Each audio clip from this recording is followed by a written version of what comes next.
আজ ফের সুপ্রিম কোর্টে আরজিকর শুনানি। আজ দেশের প্রধান বিচারপতির বেঞ্চে ফের শুনানি। 3 বিচারপতির বেঞ্চে ফের আরজিকর শুনানি। গত 17 সেপ্টেম্বর আমরা জানি শেষবার আরজিকর মামলার শুনানি হয়। 17 সেপ্টেম্বর আদালত খোলার পর 1 নম্বরে ছিল মামলা, আর আজ 42 নম্বরে সেই মামলার শুনানি। 27 সেপ্টেম্বর রাজ্যের আরজিতে শুনানি পেছোয়। 17 সেপ্টেম্বর তদন্তের অগ্রগতি নিয়ে রিপোর্ট দেয় সিবিআই। মুখ বন্ধ খামে তদন্তের অগ্রগতি নিয়ে রিপোর্ট পেশ করা হয়। নিহত নির্যাতিতার পরিবারের হয়ে সওয়াল করবেন বৃন্দা গ্রোভার। বিকাশ রঞ্জন ভট্টাচার্যের বদলে আজ সওয়াল করবেন বৃন্দা গ্রোভার। প্রতিনিধি মৈত্রী এই মুহূর্তে আমাদের সঙ্গে রয়েছেন। মৈত্রী, তোমার থেকে একটু জানার চেষ্টা করবো যে আজ সুপ্রিম কোর্টে আরজিকর মামলার শুনানি রয়েছে, নজর রয়েছে গোটা দেশের। মূলত কোন কোন বিষয় আজ সুপ্রিম কোর্টে উঠতে পারে?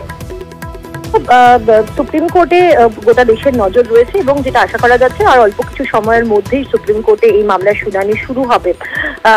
এবং মূলত 3টি ক্ষেত্র আজকে অত্যন্ত গুরুত্বপূর্ণ। প্রথম, যেখানে সিবিআই এর যে রিপোর্ট দেওয়া হবে, আগের যে রিপোর্ট দেওয়া হয়েছিল সিবিআই এর তরফ থেকে, সেই রিপোর্টের পরে তদন্তের অগ্রগতি কতটা হয়েছে, কোন কোন বিষয়গুলো সিবিআই নজর রেখেছে এবং তদন্তের অগ্রগতি কতটা হয়েছে, সেই বিষয়ে আজকে সিবিআই রিপোর্ট দেবে এবং তাতে সর্বোচ্চ আদালত কতটা সন্তুষ্ট হয়েছে সেটা শুনানি শুরু হওয়ার পরই বোঝা যাবে। দ্বিতীয়, বৃন্দা গ্রোভার, যিনি নির্যাতিতার পরিবারের হয়ে আজকে সওয়াল করবেন, ফলে নির্যাতিতার পরিবারের তরফ থেকে কি কি বক্তব্য উঠে আসে সেটাও গুরুত্বপূর্ণ হবে।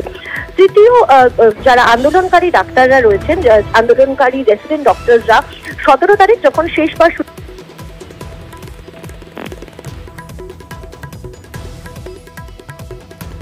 মৈত্রীর সঙ্গে আবারও যোগাযোগের চেষ্টা করবো। তার আগে আপনাদেরকে জানাই আজ ফের সুপ্রিম কোর্টে আরজিকরের শুনানি রয়েছে, আর কিছুক্ষণের মধ্যেই সেই শুনানি শুরু হতে চলেছে। যে শুনানির দিকে নজর রয়েছে, গোটা দেশের নজর রয়েছে সব পক্ষেরই।